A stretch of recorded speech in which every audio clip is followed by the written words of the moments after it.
반갑습니다. 오늘 새벽의 말씀은 본문이 고린도전서 7장 8절에서 16절까지 말씀 되겠습니다. 이 말씀 속에서 바울은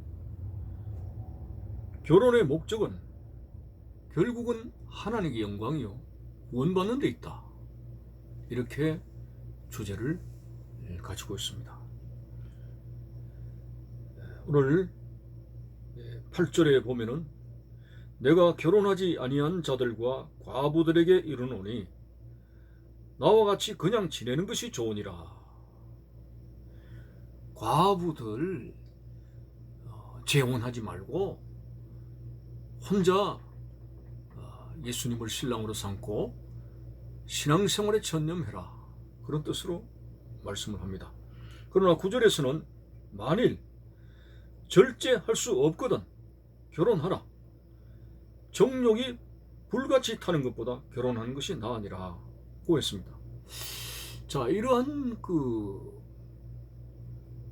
바울의 결혼관에 대해서 결혼하라 하지 말라 하는 이 전국적인 그런 말씀은 뭐냐면은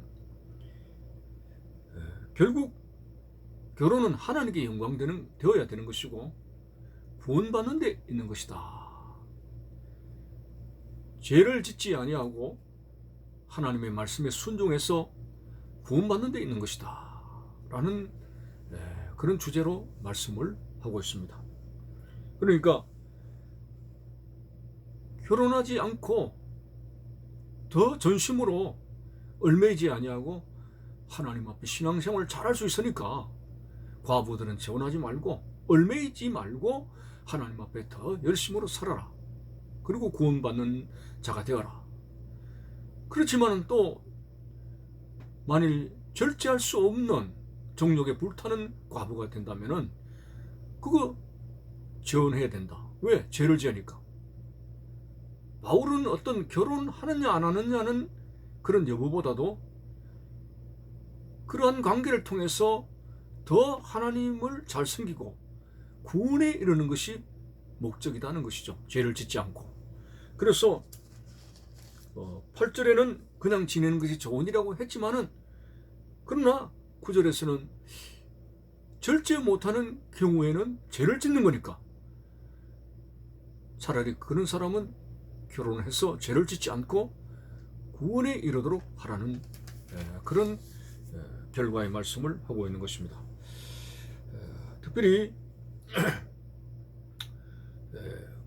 10절 이하에 보면은 결혼한 자들에게 내가 말하노니 명하는 자가 내가 아니요 주시라고 했는데, 여자는 남편에게서 갈라 서지 말고 만일 갈라졌으면 그대로 지내든지 다시 그 남편과 화합하든지 하라. 혹시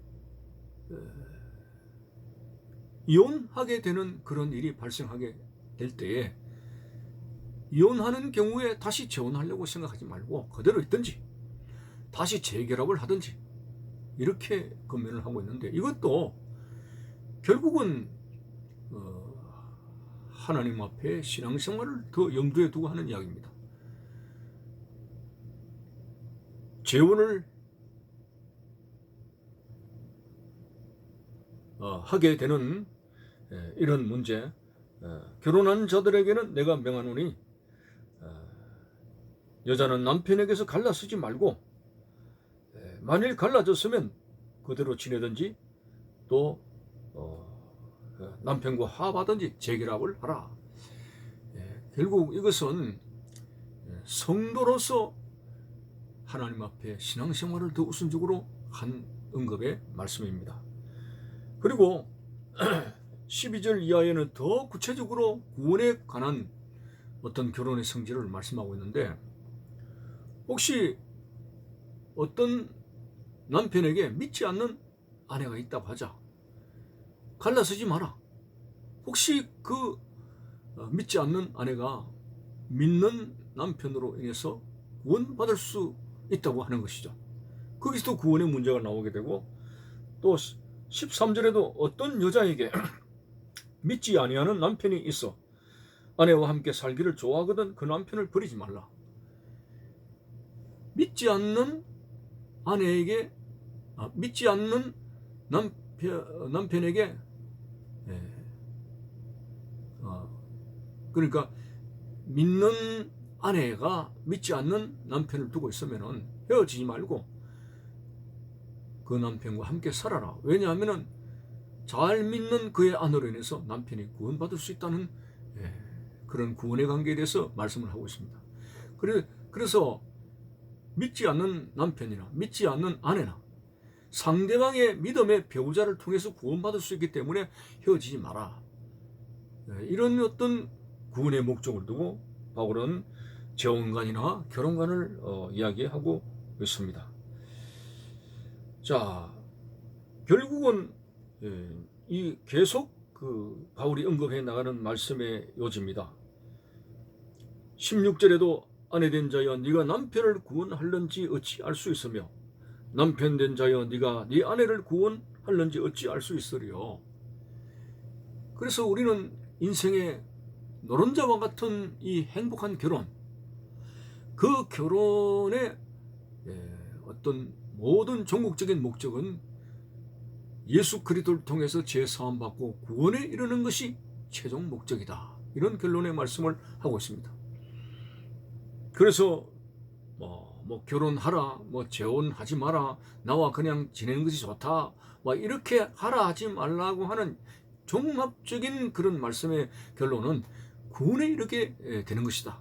부부가 힘을 합해가지고 아니면 혼자 열심으로 신앙생활을 해서 구원에 이르는 것이다. 이것을 강조하고 있습니다. 그렇습니다. 오늘 우리가 이 땅에 살아가는 데 있어서 가장 중요한 것은 우리가 예수 그리스도의 십자가의 사랑을 통해서 구원받는 것입니다. 사후에 모든 것이 아무것도 없이 사라진다는 거짓에 우리가 넘어가서는 안 됩니다. 분명히 누가복음에 천국과 지옥으로 나누어지는 것이죠. 부자가 지옥으로 엄부로 떨어지고 거지 나사로는 아브라함의 품에 안겼다고 분명히 나와 있습니다.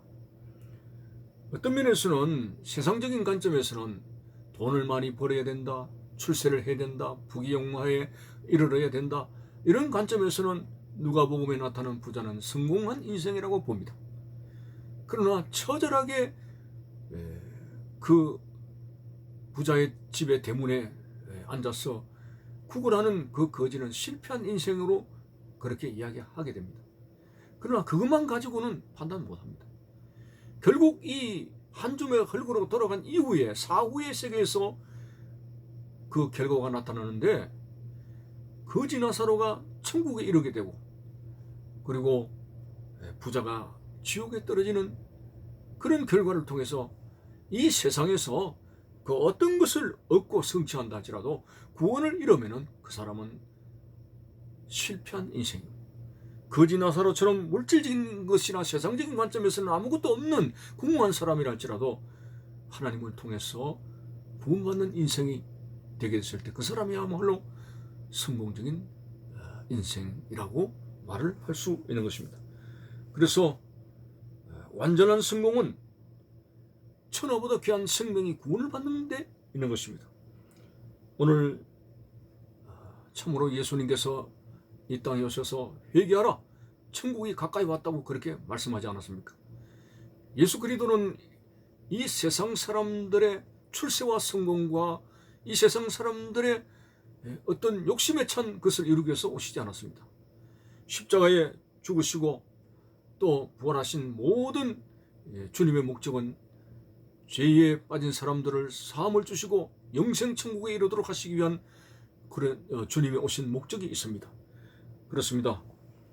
언젠가는 이 세상에 모든 것을 두고 가야 할 그런 시점에 예수님을 통해서 구원받는 것보다 더 소중하고 더 중요한 것이 뭐가 있겠습니까? 한 번은 부자 청년이 예수님 앞에 나와서 어떻게 하면 영생을 얻을 수 있겠습니까? 그는 욕심이 대단했습니다. 젊은 나이에도 불구하고 재산도 많이 모았고 출세도 했습니다. 가만히 생각해 보니까 이 짧은 인생에 내가 이렇게 많이 버려들인 물질과 그리고 세상 지위를 다 누릴 수가 없다는 생각에 어떻게 하면 이것을 가지고 좀 영원히 누릴 수 있을까 하는 욕심에 가득 찬 마음으로 주님께 어떻게 하면 영생을 얻을 수 있겠습니까? 라고 질문한 거죠. 그런데 예수님의 답변은 부자 청년의 욕심과 상반되는 말씀을 했습니다. 네가 가지고 있는 모든 것을 다 가난한 자들에게 나누어 주고 너는 빈몸으로 나를 쫓으라고 했습니다. 그렇습니다. 세상의 모든 것을 다 잃어버린다 할지라도 부귀영화를 송두리째 평생에 버려 그리고 성취해놓은 모든 것을 잃어버린다 할지라도 예수를 따라가면 영생을 얻게 되고 구원을 얻게 되는 것입니다. 이것이 바로 삶의 본질이고 구원을 통해서 우리는 내 인생을 성공했다 실패했다 판가름을 바로 할 수 있게 되는 것입니다. 오늘 바울은 바로 이 결혼, 어떻게 보면은 결혼을 하지 마라, 어떻게 보면 결혼을 하라, 바울의 언급이 왔다 갔다 하는 것처럼 보이지만은 이 결혼의 그 목적은 하나님께 영광을 돌리는 것이고 범죄하지 아니함으로 경건한 성도로서의 삶을 유지함으로 구원에 이르게 되는 그것을 설명하기 위해서 결혼이라고 하는 그런 가족 제도를 설명하고 있습니다. 그렇습니다. 오늘 우리가 이 땅에 살아가는 날 동안에 가족 구성원이 예수를 믿지 않는 것에 대해서 가슴 아파 생각하며 그것이 평생 나의 십자가가 되고 어떻게 하면 나의 가족이 구원받을 수 있을까?